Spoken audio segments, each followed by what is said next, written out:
There is one image there that shows black people getting off. So people with dark skin getting off. Not dark, black. Black skin. Really black. Yeah. Were they tall? Yes. Very tall? Yeah. How tall? Do you know? Well, they got out the doorway. I don't know how high that is, but Well, what? they say 7 feet would be probably a conservative estimate.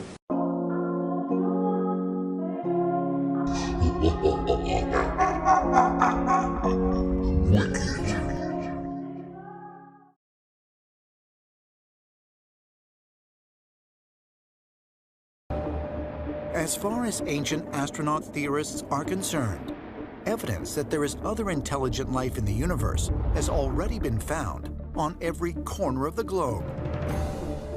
They believe Earth has been visited by intelligent beings for thousands of years, and that it most likely began during the time of the ancient Sumerian kings. Genesis chapter 6, verses 1 through 4 read, "And it came to pass, when man began to multiply on the face of the earth, and daughters were born unto them, that the sons of God saw the daughters of men, that they were fair, and they took them wives of all which they chose. There were Nephilm in the earth in those days. And also after that, when the sons of God came in unto the daughters of men, and they bare children to them, the same became mighty men which were of old, men of renown." The word Nephilm is often translated as giants, a legitimate and appropriate interpretation, but one which may only be partially accurate. A better definition might be those who came down, those who descended, or those who were cast down. The Annunaki of ancient Sumerian texts is similarly described as those who from heaven to earth came.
4,000 years ago, I would not have had to tell you this, since if you lived in those times you would have been taught this in school, but 4,000 years of a powerful directed misinformation campaign have taken their toll, and it'll take me some effort here to clarify some basics for you.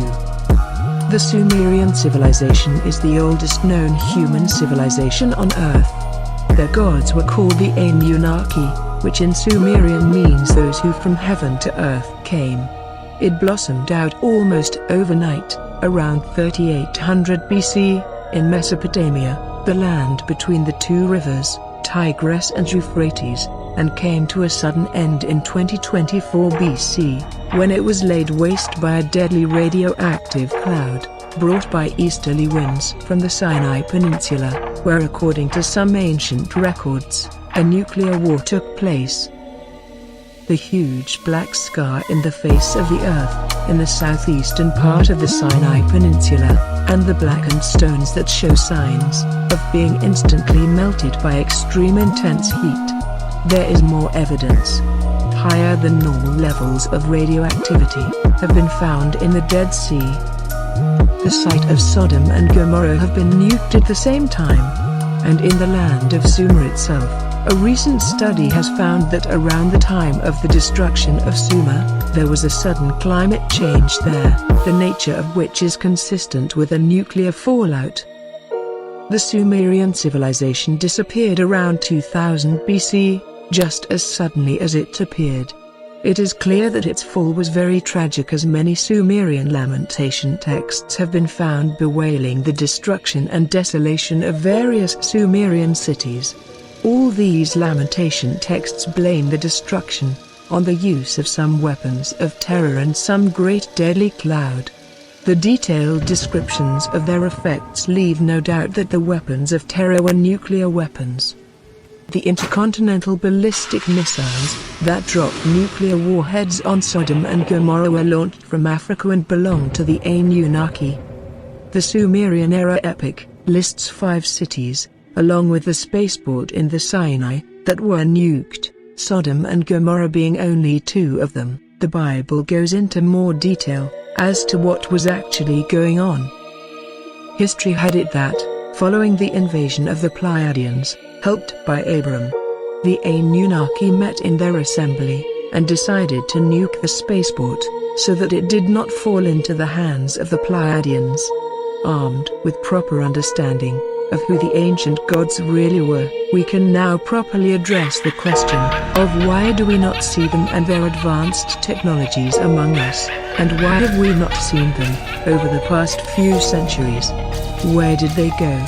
Zechariah Sitchin does not answer, or even address this question, and for the most part ends his Earth Chronicles in 2024 BC. In my research, I have found that all evidence points to the Annunaki gods being overpowered and forced off the earth by Yahweh of Judeo-Christianity over the period from around 2000 BC to 1000 AD.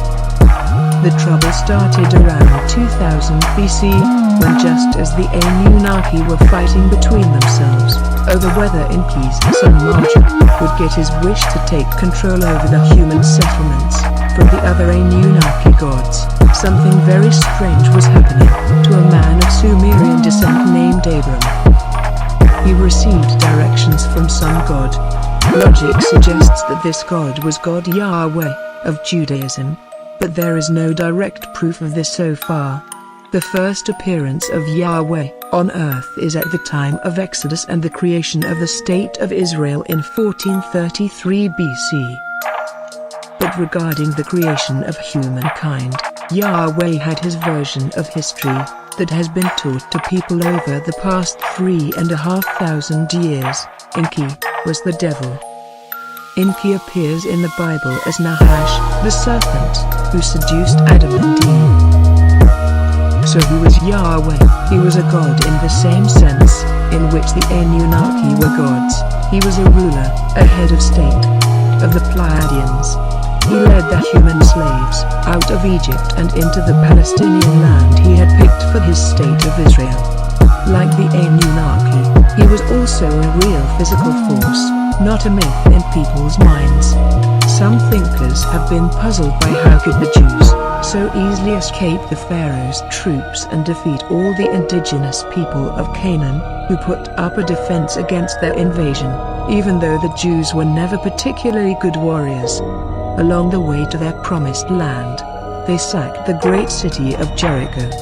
Jericho was the oldest city on earth, built around 8500 BC. Jericho was obviously built by the Annunaki, not by humans. As the oldest city on earth and a major Annunaki fortress, it was a repository of cultural valuables for thousands of years. The Jews laid it waste. But the question is, how did they manage to do it? Jericho was a major Annunaki outpost and certainly very well fortified. How could a mob armed with weapons no more advanced than axes and spears and arrows overpower a fortified Annunaki city, with guards armed with laser guns? The Jews themselves, of course, say that their God Yahweh helped them do it. And indeed he did. A close reading of the Bible reveals that as the Jews were marching from Egypt to their promised land, there was a UFO flying overhead. The accounts from the other side of the conflict confirm this.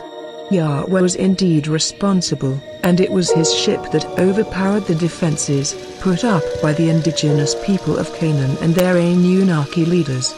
That is how the Judeo-Christian God forced the Annunaki and their slave human followers out of Palestine.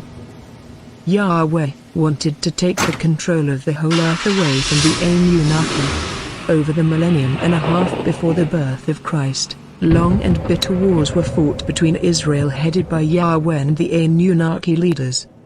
After centuries of bitter warfare, the Pleiadians were winning until a nuclear attack by the Annunaki, mentioned before. The Middle East was lost to the Annunaki. The Pleiadians had to evacuate to Western Europe.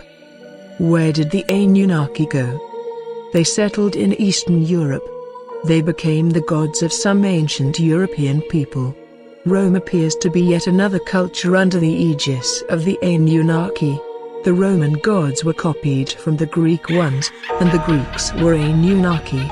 The head of the Roman pantheon is generally thought of as Jupiter, a parallel of the Greek Zeus, whom I have determined to be the same person as the Hittite Baal and the Semitic Shamash, the commander of space operations of the Annunaki. The Annunaki were forced out of the Middle East first, then out of Europe. Their last home on Earth was ancient Russia, and when it was Christianized, the Annunaki gods had to take off in their rockets and leave the Earth. Many of them probably went back to their home planet, but others may be closer, no farther than the Moon.